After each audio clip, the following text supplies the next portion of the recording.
எல்லாருக்கும் வணக்கம். இன்றைக்கி ஒரு சிம்பிளான ரெசிபி பார்க்கலாம். வீடியோக்குள்ளே போகலாம். 2 உருளைக்கிழங்கு எடுத்துருக்கோம். அதை நீல வாக்கில் கட் பண்ணி மிளகாத்தூள் உப்பு சேர்த்து கிளறி வச்சுக்கலாம்.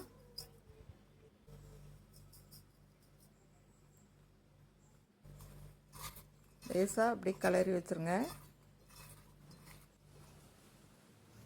அப்புறம் தோசைக்கல் எடுத்து அதில் கொஞ்சமாக எண்ணெய் ஊற்றி வெங்காயம் நீல வாக்கில் கட் பண்ணி வச்ச வெங்காயத்தை போட்டு லேசாக வதக்கிக்கோங்க.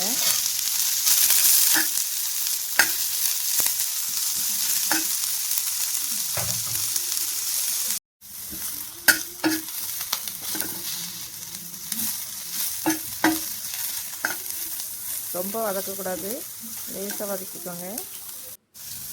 இது வதக்கி வச்சுக்கலாம், அப்படியே இருக்கட்டும்.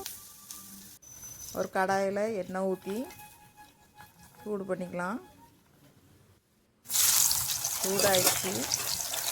நம்ம ஏற்கனவே உருளைக்கிழங்கு கிளறி வச்சுருந்தோம்ல, அந்த உருளைக்கிழங்கை எடுத்து பொரிச்சு எடுத்துக்கலாம்.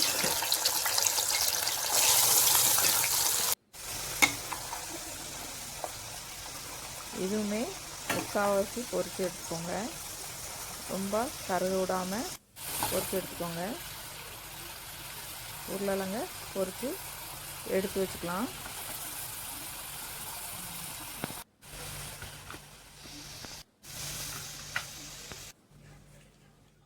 பொரித்து எடுத்த உருளைக்கிழங்க கட் பண்ணிக்கோங்க. பீஸாக கட் பண்ணி வச்சுக்கோங்க. சின்ன சின்ன பீஸாக கட் பண்ணிக்கோங்க. கட் பண்ணி வச்சாச்சு.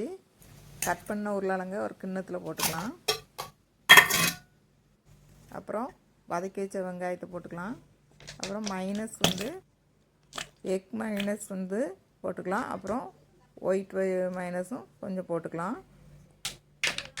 இது ஒயிட் மைனஸ் போட்டுக்கலாம். மைனஸ் போட்டதுக்கப்புறம் மிளகுத்தூள், அப்புறம் சாட் மசாலா தூள் ஒரு 1/2 டீஸ்பூன் போட்டுக்கோங்க. அப்புறம் எல்லாம் சேர்த்து நல்லா கிளறி வச்சுருங்க. இது சாஃப்டான பன் எடுத்துக்கலாம். இது சாஃப்டாக இருக்கும் இந்த பன்னு. அந்த மாதிரி பன் எடுத்துக்கோங்க. பன்னை 2ஆக கட் பண்ணி வச்சுக்கோங்க. அதுக்கப்புறம் நம்ம கிளறி வச்ச வெங்காயம் மைனஸும் எடுத்து உருளைக்கிழங்கையும் சேர்த்து கிளறி வச்சுருக்குறோம்ல, அந்த மைனஸ் எடுத்து அப்படியே நடுவால் வச்சு மூடிக்கலாம். 2ஆக கட் பண்ணி வச்சுருக்க பன்னை மூடிக்கலாம். இன்னொரு பீஸ் பன்னு எடுத்து மூடிடுங்க. இப்போ பர்கர் ரெடி ஆயிடுச்சு.